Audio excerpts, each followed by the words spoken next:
Welcome everyone to the Maxon booth. Hey, we're at NAB 2022. I'm your host, Matthias Omatola, aka Major VFX on all the social medias.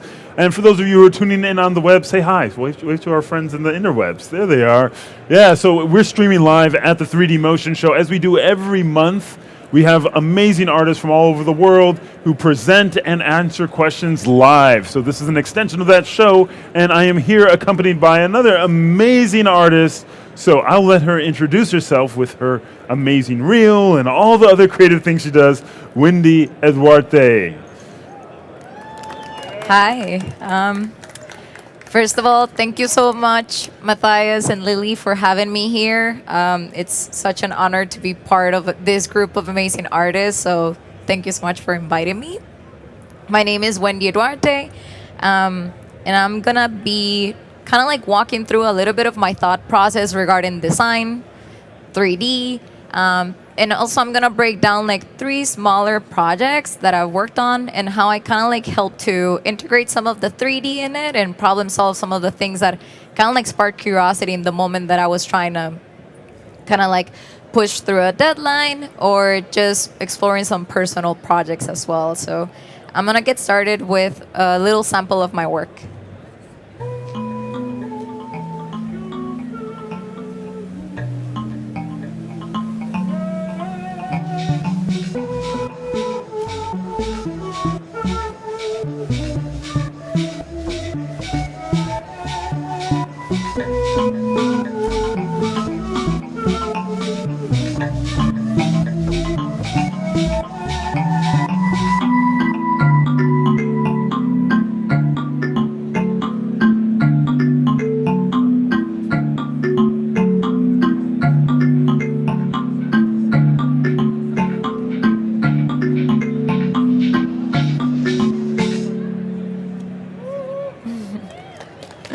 Thank you.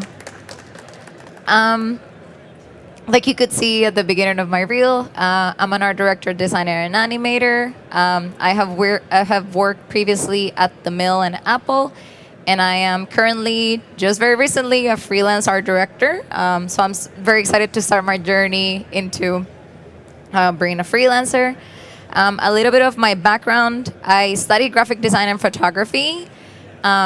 And then I came to the United States to study motion. So I think that kind of like informs a lot of my type of work, which I reside and I sit in the middle in between 2D and 3D work, mostly illustrative design. What does that mean? I think that means that my work expands from like a children's book to a 3D motion piece. I kind of like really enjoy illustrating in both spaces, and I really am curious about the exploration and harvesting of creativity of like how these 2 tools are complementary, either to like speed up the process and within a 3D project or speed up the process in a 2D project. How can you use both spaces as kind of like brothers and sisters in order for them to work better together in a pipeline? So like you saw in my work, I kind of like integrate 2D or 3D together most of the time. Either it is kind of like mapped in within cloth simulation, me drawing on top of a render, or just like there is like this sense of something graphical that also has been brought into a 3D space that I really, really enjoy doing.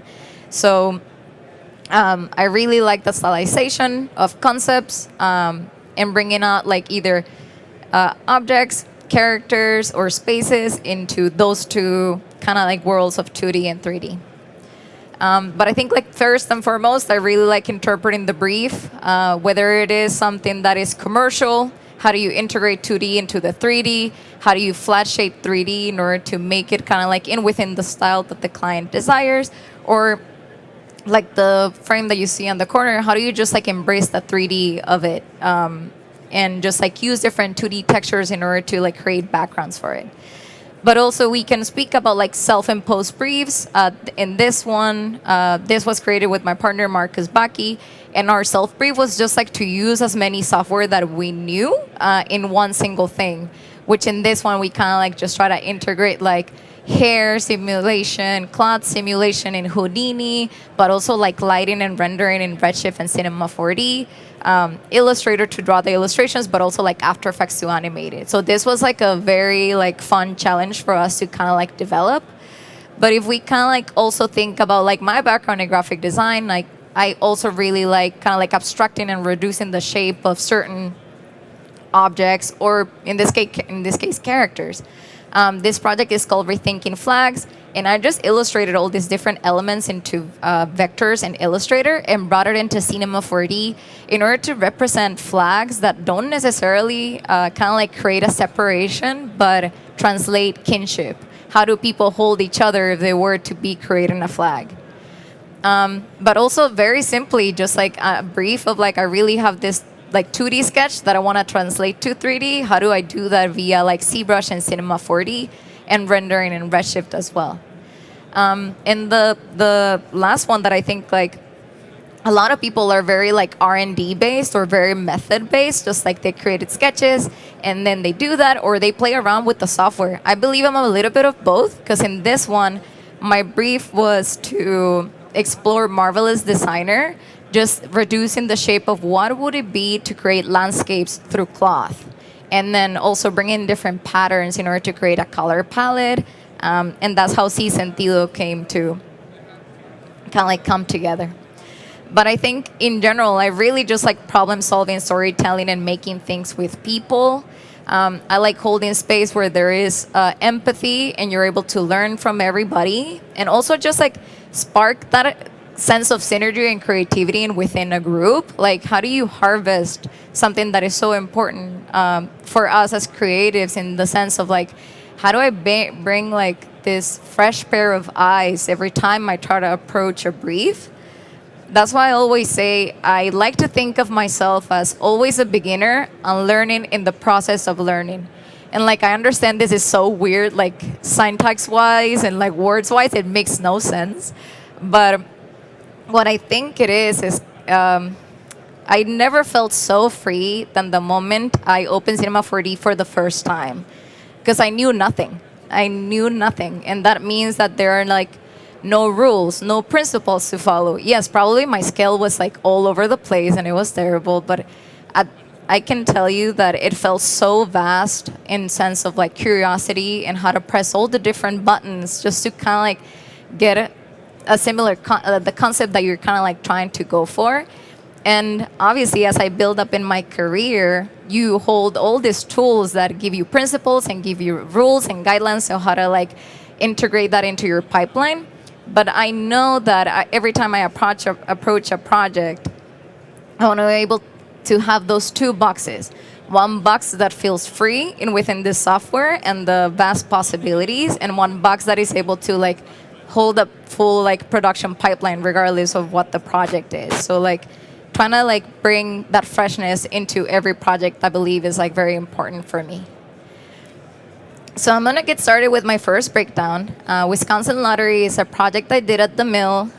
Very thankful for the opportunity that creative director Donnie Bauer gave me. This is a 3D project integrated with like 2D traditional animation. I worked with I was very lucky to work with an amazing team of like Houdini and Cinema 4D artists, like David Nelson, David Rowley, Raquel Fernandez, and Luis La Roca as an art director as well.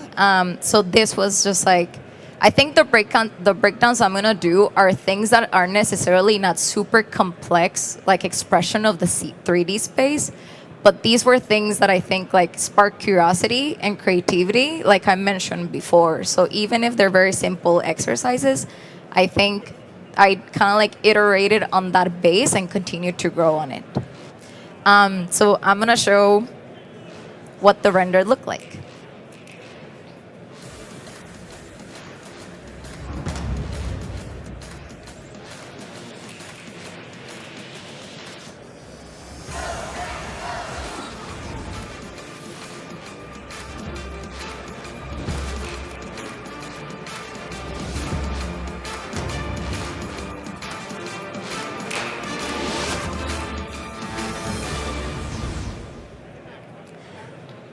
So, like I said, this was a very fun project to participate on. I was brought in from very early stages of this project to kind of like bring in a very colorful world, and within the tickets will just kind of like shine through because that was the main element in the motion piece. And I think like Donnie and I kind of like have a very good synergy in the sense of like he understands how I like to integrate traditional kind of like frame by frame animation or just bring like illustration into the 3D space. So this was a very fun project to like participate in since the get-go.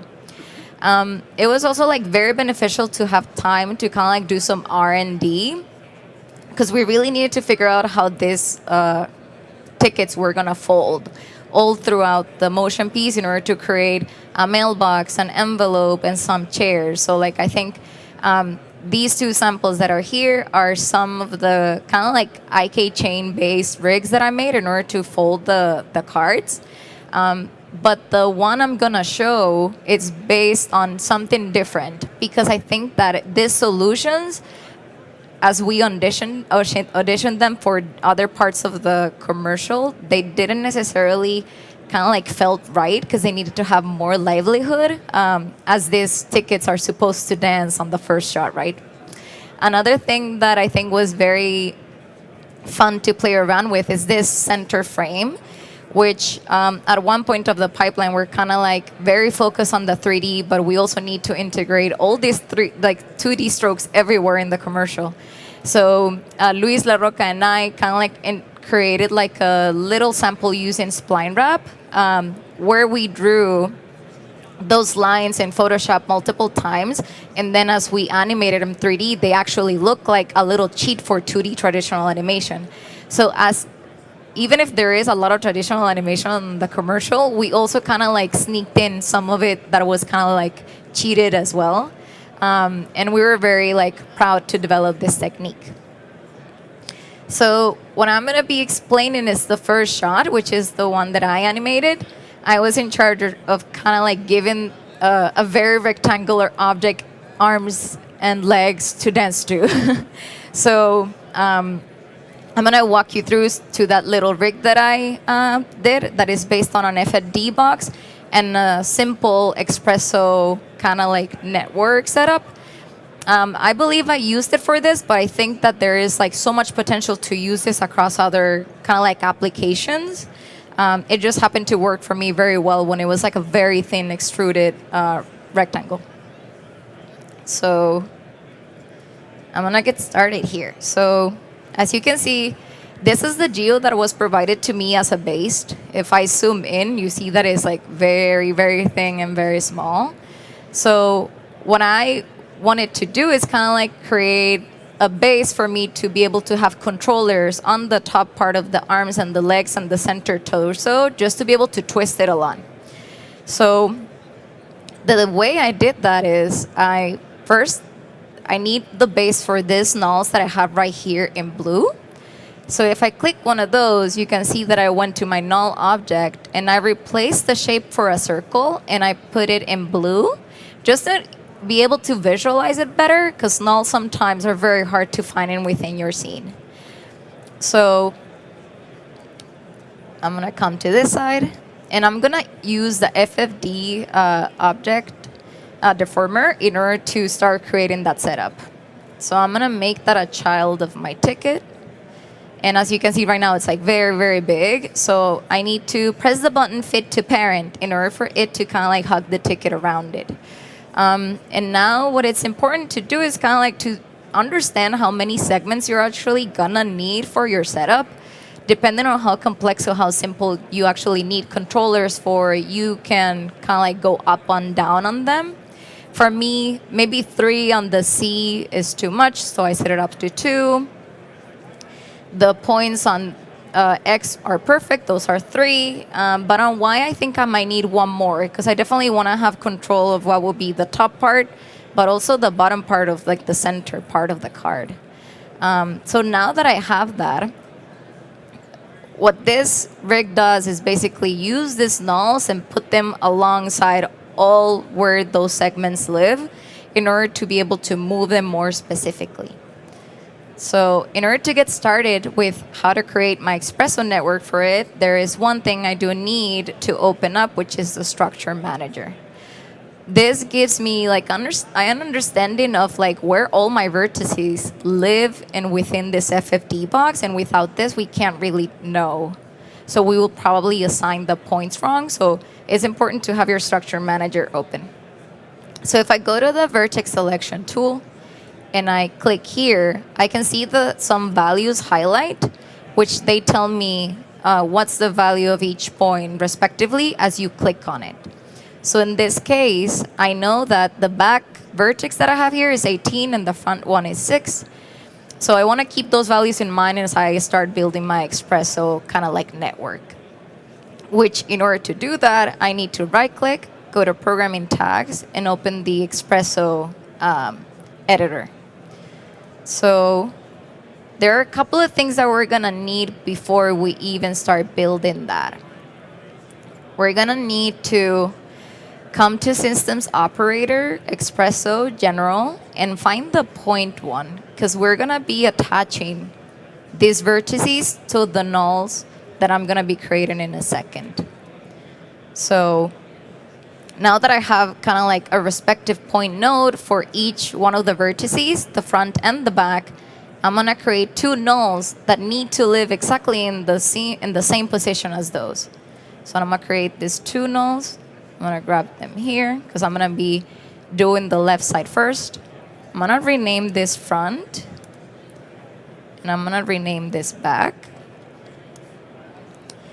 And what I want to do is make sure all of this is zeroed out, as right now they're kind of like off screen so we can't see them. So I'm going to go backwards and I see that they're here. Okay. So having your enable snap on, you want to be able to drag those and position them where those vertices leave in order for them to have exactly the same position. So if I drag this with the enable snap, you can see that you get that little circle around it telling you that it reached the position that it's snapping with another vertices. So I'm going to drag this other one too to the back. So now if I kind of like toggle between the two, you can see that they're positioned exactly where the FFD box vertices are. So I'm going to go back to my Espresso editor right now, and I'm going to drag in these two nulls as we're going to be connecting them. Make this a little bigger. And then I'm going to also drag in my FFD box, as I'm going to use it kind of like as reference to tell Espresso in this one object is where these points live. Can you please attach them to these nulls? So like having all my pieces here and understanding where these points live and within my values, I want to be able to bring those values into the point index and within the parameter right here and within the point node. And change this one to 6 for the front. Change this one to 18 for the back. And just to double check, on the list it says 6 and it says 18. So now we can start kind of like integrating everything and connecting it together. And to do that, we're going to have to open a couple ports that are not necessarily open right now. We want to open the point position for both point nodes. And we want to come and open the global position for both of the nulls. And in the FFD box, we're going to need the object. That is what it's going to be referencing to kind of like link everything together. So the first thing we want to do is connect the global position of the front one to the front value and connect the back one to the back value. And lastly, you want to connect the object to both. So if I go to my front null right now, you can see that the card now changes with the null as it is kind of like attached to it, and the back one to the back. So if I zoom out a little bit, and you see that I have this blue null that I had created before as a controller, if I make these two children of that null, now the card moves with it completely. So I can just like make it twist, make it go like a little bit more like a bend effect with just one controller. So what I want to do is do the same thing and replicate it for the right side, right? So what do I need? I need to kind of like duplicate all this network that I have here and create other nulls. So I'm gonna hit Control and drag this, and it creates a copy. And what I'm gonna do is kind of like unlink this all right now because it doesn't have the right values for the right side. So I'm gonna go to my FFD box and look for the right values for this. So I know that the front one is 8 and the back one is 20.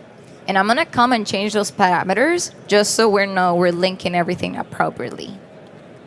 Oh, that's the front one.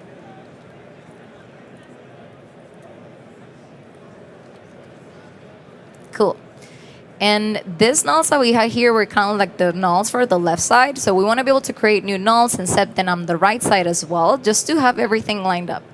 So I'm going to come and create another set of nulls. I'm going to recall this again, front. Call this back. And the fun thing about it is like if you have it highlighted in with your Espresso editor and you drag it, it will replace it. So it's kind of like very easy to kind of like replace things here and there, just to be able to link everything together. But both of my nulls are also right now off screen, so I want to make sure to snap them even before I continue. So with the enable snap on again, like the other one, what I want to do is kind of like drag it to the front and the back to the back until it gives me that little circle, right? So if I come back to the Espresso editor right now and I start linking things again, position to the front one, position to the back one, object to object,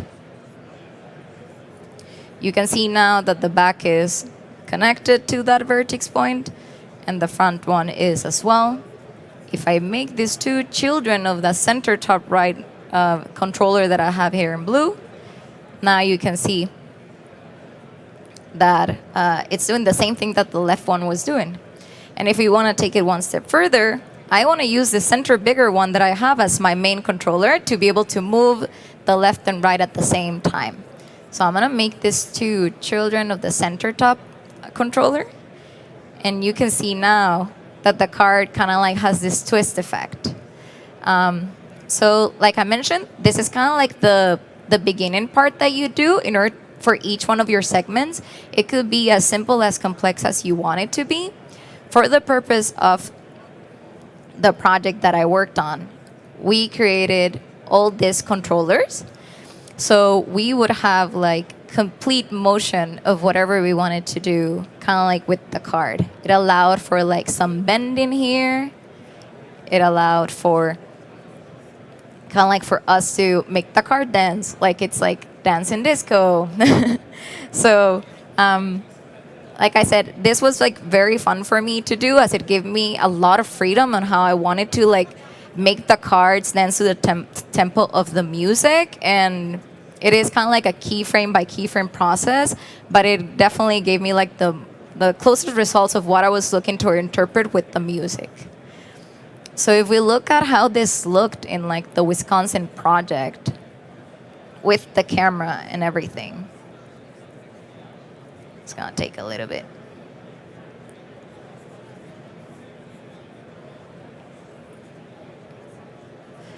So you can see that the camera kind of like came top view, rotated, and each one of the tickets had their own singular kind of like custom rig to be able to like dance on top of the pillars.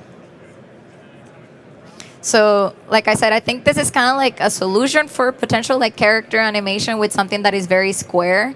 But if you have something more organic and you're able to kind of like interpret your mesh in within the FFD box in different ways, I think there is like expansion on how you use this tool. So why don't we look at how that turned out on the final render one more time.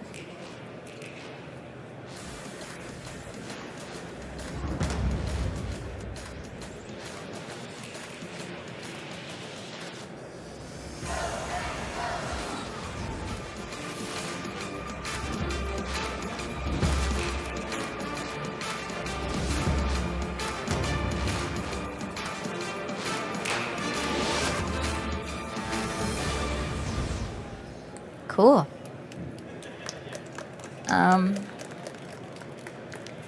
So that was Wisconsin Lottery. Like I said, a very fun project to participate on. Very lucky to be able to art direct it and get full trust from career director Donnie Bauer.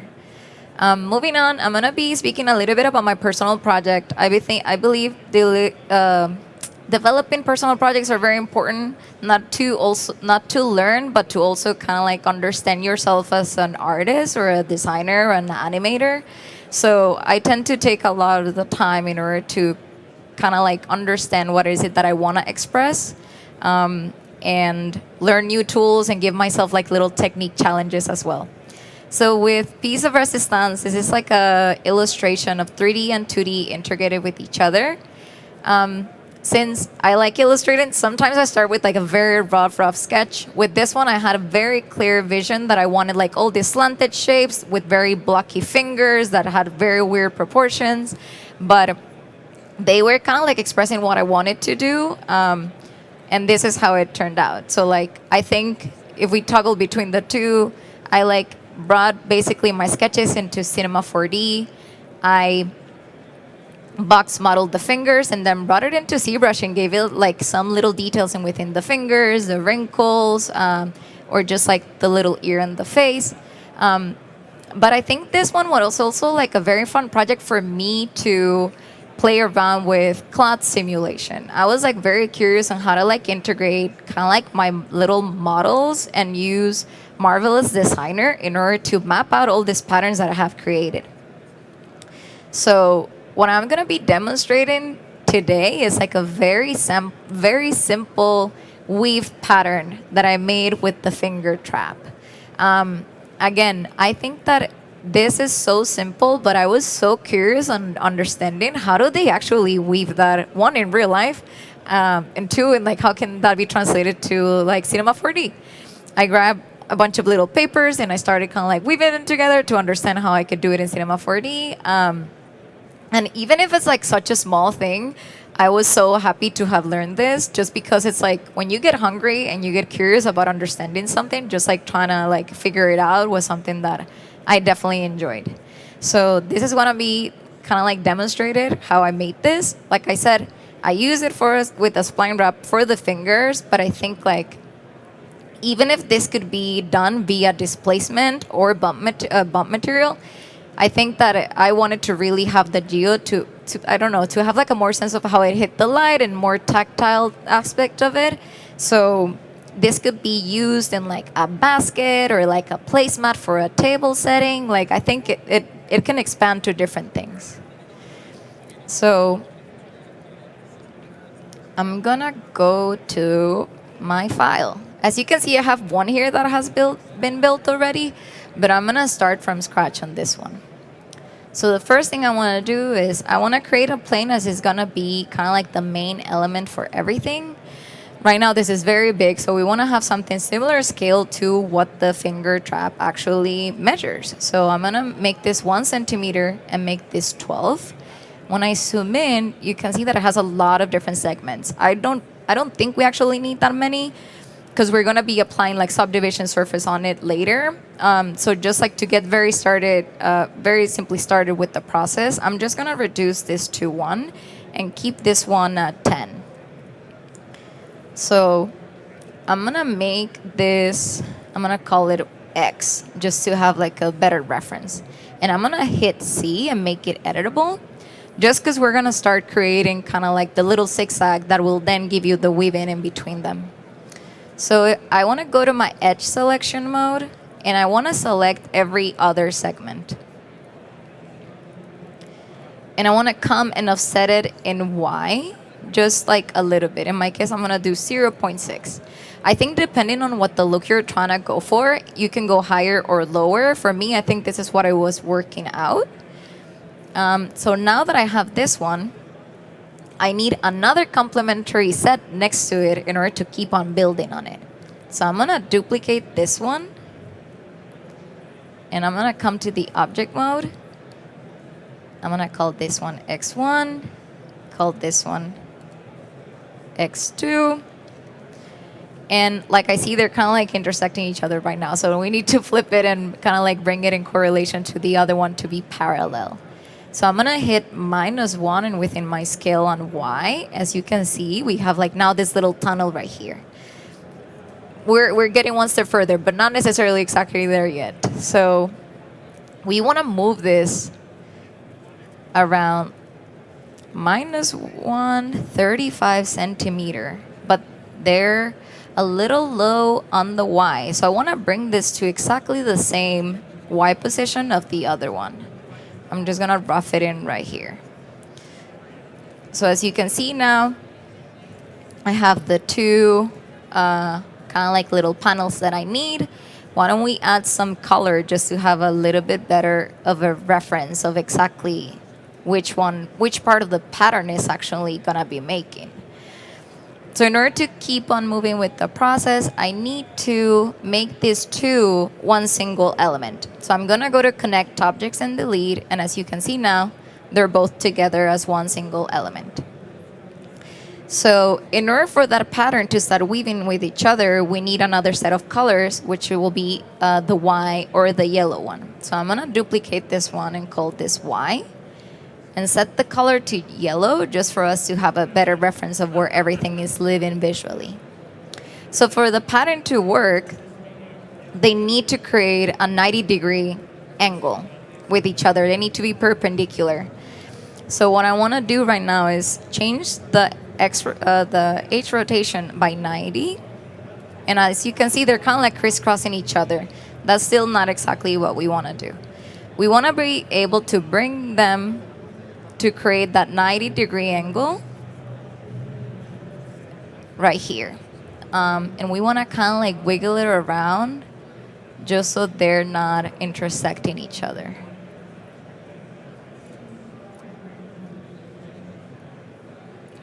So as you can see right now, they're kind of like creating all these different little tunnels that go in between one another. So what I want to do right now is just use a cloner object to recreate that along both of those patterns.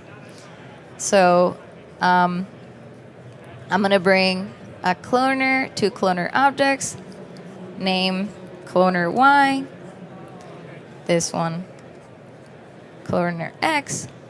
And as you can see, they're both positioned on the zero, complete zero where the scene is. And we need them to have the same correlation of the axis that the planes have. So I'm going to make this two childs of each one of the geos and zero everything, just so we know that they live exactly where their axis lives. I'm going to unparent this and bring the X to the X cloner, bring the Y to the Y cloner. I change the rotation on this. Oh, this again. And we want to come to both cloner objects and set this to linear. And I'm going to do count 5. But instead of it being kind of like moved along the Y axis, I want to set this to the X one. So the X one, I'm going to give it 2.4. Again, minus 2.4. Give this one 2.4. And as you can see now, you have that little weaving pattern here. And mine has like some bigger holes in every other pattern. You can make it tighter, so yours is like pretty consistent, or you can make it wider in case you want like some other type of weaving material. And this will be kind of like the base of that entire thing. So in order for me to continue, I need to set this to be one single piece of geo again to bring some subdivision surface to it and smooth it out. So I'm going to call this pattern. Bring that subdivision surface, because right now it's very low poly. And as you can see, we have kind of like the base of how that one looks like. Right here. And I have some little intersections right now, but you can definitely be more precious about it and not have it intersecting. I can see that I have like these two stripes here that are probably kind of like left off. I don't think I need them, so I'm just gonna delete them. And this is basically the weave material itself. Like you could use this and add another cloner, multiply it a bunch of times, and just create different patterns with it. But the way I kind of like created the finger trap is I use a spline wrap, which is what we're gonna do next. So I'm gonna select both, and I'm gonna do connect objects and delete as well, just so we have the smoother kind of like looking geo as our base for the spline wrap. Make sure that everything is at 0. So I'm gonna try to center the axis, hitting Shift and C. I'm gonna go to axis center, double click and execute. And then I'm gonna 0 all of this out. So it lives like in the center of the scene. And I'm gonna go ahead and bring my spline wrap here and make it a child of that pattern. And as you can see, just like the same with the FFD box, it's kind of like hugging the geo right now. But in order for the finger trap to kind of like wrap around it, you want to have this at a 45 degree and set this at 90. So it's kind of like creating like a diamond shape that it doesn't necessarily is parallel to the weave pattern. And the last thing I want to do is bring a circle and use that as my kind of like the radius that I want for that finger trap. So I'm going to set this at 2, switch this to 45. And as I drag that circle to the spline properties and set this at +E, you can see that the finger trap is there. So the cool thing about this is like you can definitely play around with the radius and make it smaller, make it bigger, depending on whatever it is that you need. So that's how I created the finger trap, which, like I said, I think is just the base for a lot of other things. And this was a lot of fun for me to create. So I just kind of like wanted to show how I implemented in within my work. So the last breakdown that I have is a shorter one as well, which is called Tropical Fungi. This is a 3D, 2D illustration that illustrates some mushrooms that are very typical poisonous from Corcovado, Costa Rica, which is the place where I'm from. And again, I really just wanted to be able to draw on top of a 3D render. That's really what I enjoy doing. How to integrate like different aspects of Photoshop brushes, and like add little like animals to it. But the fun part that I'm gonna be kind of like doing on this one is I'm gonna try to recreate my redshift shader using a color user data. How to create that gradient using just one single shader instead of me creating one shader per mushroom, which can take like probably a little while. So for this one, if I come here, you can see that I have like some base geo that I box model and then tweaked in ZBrush as well. And you can see that I have all of these 15 mushrooms here, each one of them separate on these nulls. So the first thing I want to do is come to MoGraph and add a fracture object just to add all the mushrooms and be able to add effectors to it as well. You can potentially use that in within a cloner object if you just have one single piece of geo that you want to kind of like just multiply and create instances for.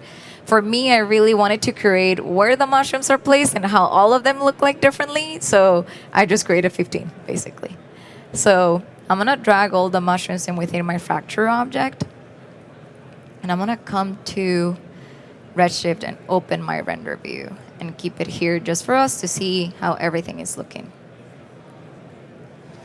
So as you can see right now, we don't necessarily have any materials. So let's just start building one. So I'm going to come to Redshift material and I'm going to create a standard material. And I'm going to drag that into my fracture object. And as you can see right now, that just gives me like a very base, like shiny gray. So I want to like start giving it some roughness because it's kind of like reflecting a lot of these little particles that I have set on the scene at the moment, which I don't necessarily want them to look like shiny metallic mushrooms. So I started giving it some roughness. And I'm going to add a ramp in order to start creating that gradient that I mentioned before. So let's make this bigger. So I'm going to connect that color ramp to the base color of my shader. But as you can see right now, it kind of like just went black as it's only reading that last null that you have here on the ramp. What we want to do is to see that full spectrum of color and within all the mushrooms from left to right. So I want to add an effector, a shader effector, just to be able to start adding some of those gradients back. As you can see, the default of the shader just scales everything up like crazy. So you want to be able to come into your parameters and uncheck all the uniform scale. Make sure your color mode is set to effector mode and your blending mode is set to default, and uncheck the use alpha and strength. As you can see, nothing is really happening yet, so we want to come to shading and add a gradient. But nothing is really happening yet. So there's one more thing we need to do within this shader, which is add the color user data, which will be the one that will tell the other two gradients, hey, this is the colors I want you to use for all of these mushrooms. So what you want to do is first go to the attribute name and press this little arrow that you see here, and go to MoGraph and add color. You want to make sure that the attribute name reflects RSMG color. Otherwise, the setup won't necessarily translate both gradients into your geo. And I want to connect this to my input. And as you can see right now, we have the full kind of like black and white gradient across the mushrooms. But black and white is not necessarily the colors that I want mushrooms to have. So I'm going to start kind of like adding some tones here. Maybe like an orange. Maybe a pink. Maybe a yellow. So as you can see now, depending on where you move those knots, they will land on each one of the mushrooms. And if you really wanted to art direct it, you create 15 different nodes for each one of the mushrooms. So you're able to kind of like move them around. For me, I kind of like really like this gradient that is going on in between them. So I'm just going to like keep it like that. But if we go back to my render, you can see that I definitely have like a marbled effect on all the mushrooms. So I want to be able to grab this as a base and kind of like build on it. So what I want to do is duplicate these two nodes and bring in a color layer to be able to mix in between the two. I'm going to connect this to the base color and connect this one to the layer 1 color, and connect this back again to the base color. And let's switch those colors around just so we're able to see it. What it basically does, it's like it starts reading the second gradient now as the gradient, as we're not giving it information to reveal something. It kind of like I just kind of like added one on top of the other one. So the next thing we need is a Maxon noise to start creating a black and white map that will give it information to the mask to do some revealing in between those two gradients and connect it to the layer 1 mask. And it's rendering.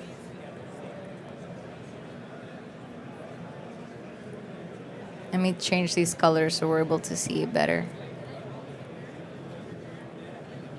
Think now, if I take it to extreme, you can see that they're kind of like mixing each other a little bit more, but they kind of like got a little blunt. Everything got a little washed out, and we want like very saturated colors, or at least I do. So we can come into the Maxon noise and start making some adjustments just in order to reveal those a little bit more. So the most important thing is whether you want it to have a big scale or not, how much you want that kind of like noise to drive your texture. But also play around with the low clip and the high clip just to make that black and white noise just like way more evident by giving it more contrast. So for me, I was going for something a little softer, so I'm just gonna push it back a little bit. And as you can see, that this looks still a little close to what I made, but I just had like this glow effect on it, which I got by basically connecting this to my emission as well. So I'm gonna bring this to emission color. And if I go to overall, whoop.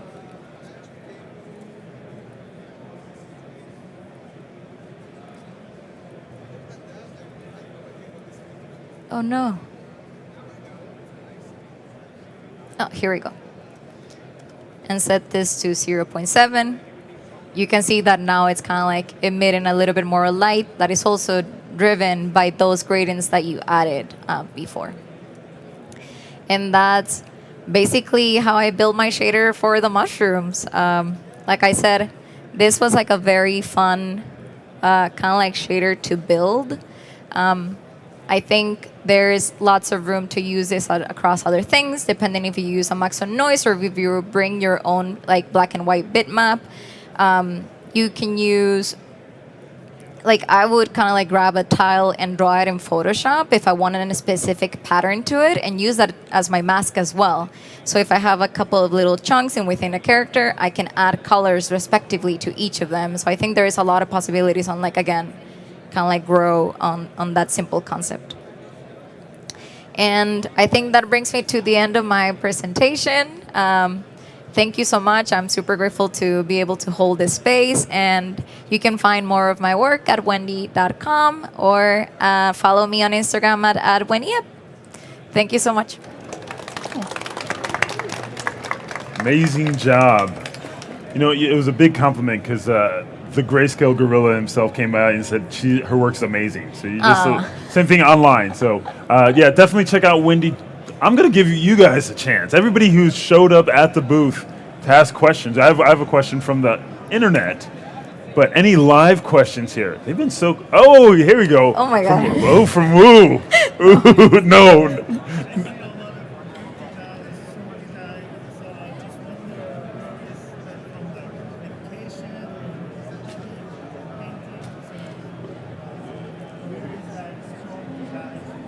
Yeah, so the question was, where did her design sense come from? Like, so where did you develop your design skills? I think I went to school for graphic design. I think that's the answer.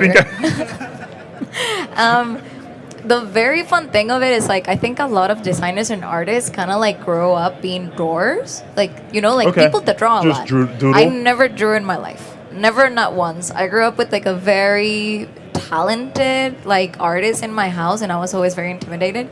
So I think like the pressure of like I really want to do design as a challenge for me, because it was not like my first kind of like nature, was something that definitely kind of like helped me to push myself, go to graphic design school. And at graphic design school I took a lot of electives in like illustration, ZBrush, 3ds Max, like just like a lot of random stuff that don't necessarily pair with graphic design, just because I always felt like graphic design was like a little bit of a cube that I wanted to like explode out of, if that makes sense. So I'll say study. Study your design. Did have a question from the internet. So the internet asked, hello internet. Internet asking, is there a feature in Cinema 4D to create custom parameters and use them as drivers? So yes, Espresso. You can pretty much drive everything with Espresso. Check out, it's really simple, set driver, set driven, but Espresso will allow you to drive just about everything with parameters. So you can check that out on Cineversity, and or ask any of our trainers during the training things. But that's about it here. If there's not any more questions, Wendy will be in the back for another hour. So if you're a little too shy, it's okay. She's super friendly. You can actually ask her in the back. So stay tuned. Up next, we're going to have our very own Paul Gabori with ZBrush. So if you're interested in something I have, right? There it is. Yeah, so get excited for that. So just give us a couple moments here. We'll get them all set up, and we will see you at the next presentation. Ciao. Thank you.